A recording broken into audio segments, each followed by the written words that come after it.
We've got The Richest Man in Babylon here today, a really fascinating book, full of stories, financial advice from way back in ancient Babylon. That's right. And our goal is to sort of pull out the key insights for you. Exactly. Think of it as, well, your personal guide to these timeless wealth principles.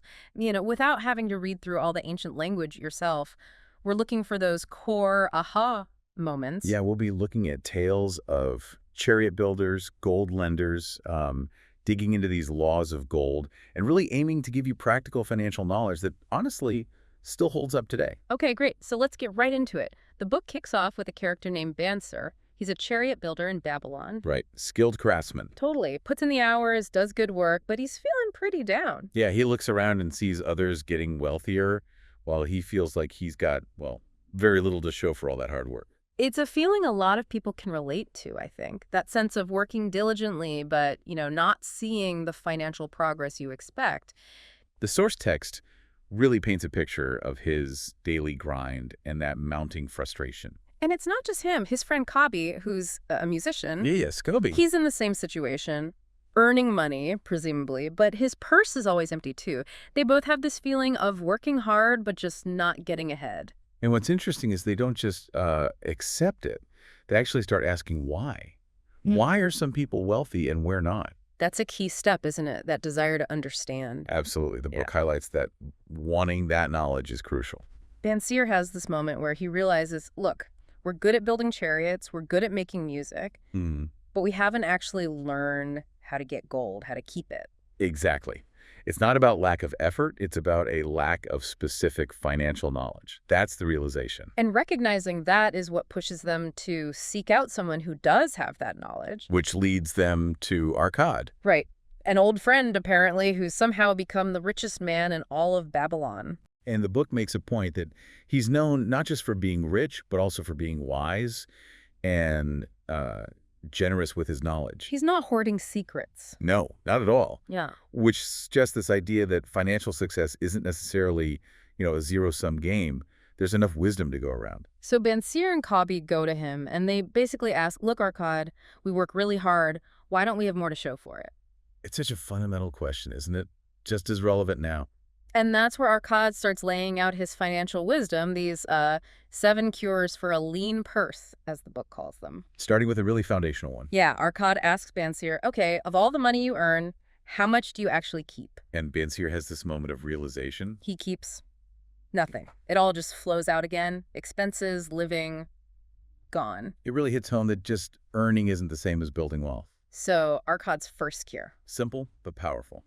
For every 10 coins you put in your purse, take out for use no more than 9. Pay yourself first. Save at least 10%. Crucially, it's saving it first, not waiting to see what's left over after you spend. Set it aside immediately. That's the discipline. Yeah, Arcad uses this analogy of wealth being like a seed. Your savings are that seed.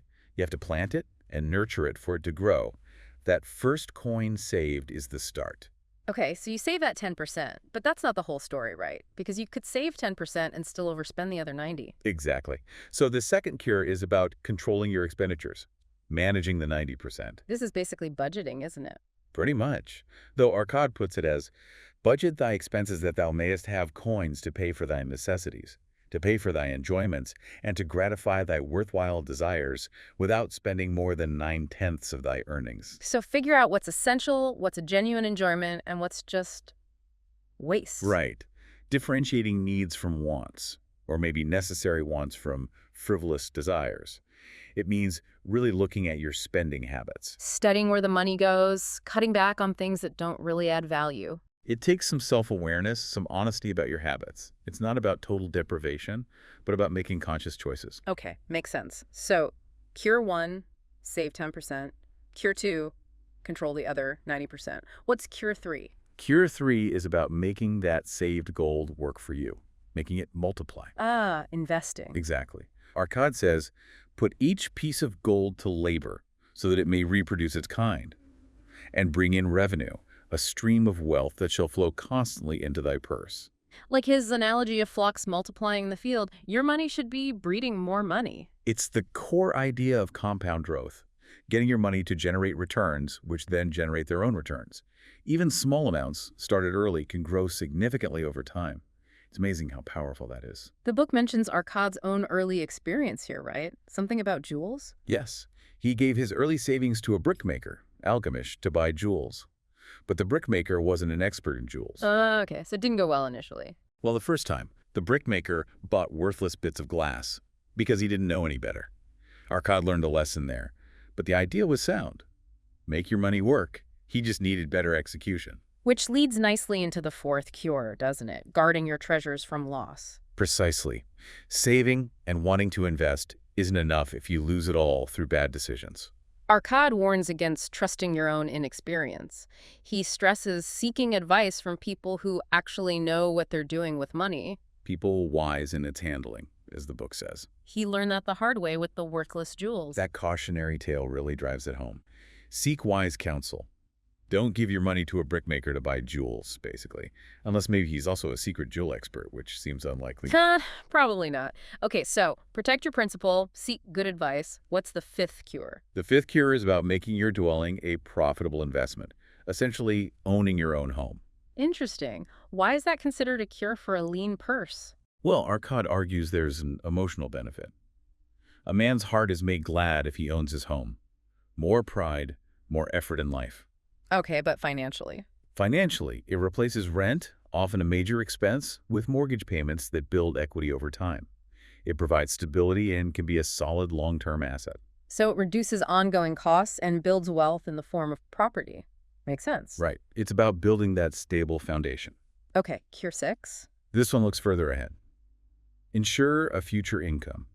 Planning for retirement, basically, and protecting your family. Provide in advance for the needs of thy growing age. Exactly. Don't just think about today. Plan for when you might not be able to work as much or at all. So this means inviting in things that will provide income later on. Yes. Secure investments, building up assets that generate passive income, ensuring you and your family are taken care of down the line. It's about long-term security, thinking beyond just the immediate paycheck. We might think about stocks, bonds, rental properties today, things that provide ongoing returns. Got it. And the final one, the 7th cure. The 7th cure is all about you. Increase thy ability to earn. So it's not just managing money, but making more of it in the first place. Right. Arkad says to cultivate thy own powers, to study and become wiser, to become more skillful. Continuous learning, improving your skills, personal development. Because the more valuable you are, the more you can potentially earn. And the more you earn, the more you can save and invest, creating a positive cycle. It all connects back. Okay, those are the 7 cures. But the book also introduces these 5 laws of gold, right? Through Arkad's son. Yes, Nomasir. He learns these laws and shares them. They're like fundamental principles governing how wealth works. Okay, let's run through them quickly. Law 1. Gold cometh gladly, and in increasing quantity to any man who will put by not less than 1/10 of his earnings. Basically reinforcing that first cure. Save consistently. Law 2. Gold laboreth diligently, for the wise owner who finds for it profitable employment. That's investing wisely, making your money work. The third cure again. Law 3. Gold clingeth to the protection of the cautious owner who invests it under the advice of men wise in its handling. Seek good advice, protect your capital. The fourth cure. It's interesting how much emphasis there is on getting good advice, especially now with information overload. Knowing who to trust is key. Law 4. Gold slippeth away from the man who investeth in businesses of purposes with which he is not familiar. Stick to what you understand or get guidance from experts. Don't dabble blindly. And the 5th law. Gold flees the man who would force it to impossible earnings or who followeth the alluring advice of tricksters and schemers. Avoid get-rich-quick schemes. Be realistic. Don't trust your own inexperience or romantic desires in investing. So those laws really summarize and reinforce the cures in a different way. They absolutely do. They provide a neat framework. But the book offers more than just cures and laws. There's this interesting Babylonian perspective on luck, too. The goddess of good luck. Right. But it's not about just waiting for luck to happen. No, it seems to be about preparation meeting opportunity, right? The idea is that good fortune tends to find those who are ready for it and willing to act. Exactly. The stories show people finding luck because they seized an opportunity when it arose. They didn't procrastinate. Being prepared, saving, learning, that puts you in a position to recognize and act on opportunities. Precisely. Action is key. Then there's Malthon, the gold lender. His story offers some different lessons. Cautionary tales about lending money. Very much so. It highlights how important it is to assess if the borrower can and intends to repay. Like the story of Rodin, the spearmaker, asking for loans for maybe unwise ventures. Yeah, it shows the risks. Malthon's principle seems to be better a little caution than a great regret. Due diligence is crucial before lending. The book also uses the city itself, the walls of Babylon, as a metaphor. Right, for security and protection. Just like the walls protected the city, we need to protect our wealth. With safeguards. Like insurance in modern terms, sensible investments, emergency funds, things that protect you from financial attacks or hardships. That idea of financial resilience. Then there's Dabasir, the camel trader. His story is quite powerful. Oh, definitely. A story of determination. He was a slave, deep in debt. But he didn't give up. He had this incredible resolve to pay off his debts and become successful. Where the determination is, the way can be found. That's his motto. It really speaks to the power of mindset and having a clear plan. His commitment is inspiring, even thinking about modern debt challenges. And he had a system, didn't he, with clay tablets? Yes, the clay tablets from Babylon. Correct. He used them to track every debt, every creditor, Yeah. a very early form of budgeting and debt management. What was his plan? He allocated his earnings very deliberately. 1/10 saved for himself. There's that first cure again. Yeah. 7/10 for living, and 2/10 specifically to pay down his debts systematically. Wow, that's incredibly structured. It shows the importance of a clear, actionable plan for getting out of debt. Having that visual tracker must have helped too. Absolutely. Yeah. Seeing the progress. Then we meet Sharonada. The luckiest man in Babylon. Though he didn't start out feeling lucky. Not at all. He was enslaved, felt unlucky. Yeah. But then he changed his perspective. He embraced work, found satisfaction in effort itself. And that shift in attitude somehow led to opportunities. That's the idea.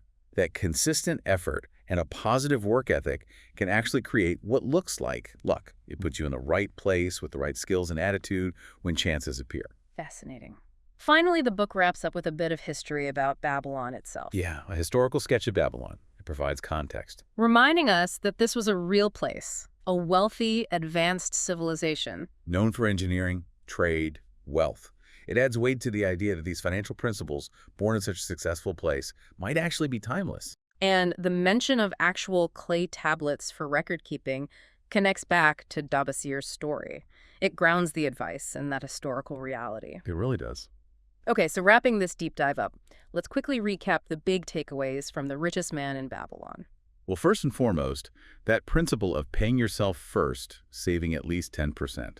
Absolutely crucial. Then controlling your spending, living within your means, budgeting. Making your savings multiply through wise investment, putting your money to work. And protecting those investments, guarding your treasure by seeking good advice and avoiding unnecessary risks. The potential value of owning your home for stability and equity. Planning for the future, ensuring an income for retirement, and protecting your family. And constantly working on yourselves, increasing your skills and knowledge to boost your earning power. Plus those 5 laws of gold, the ideas about luck and opportunity. The cautions about lending, the need for financial protection like the walls of Babylon, the power of determination shown by Dabasir. The practical debt management using those clay tablets, and the link between work ethic and luck from Sharonada's story.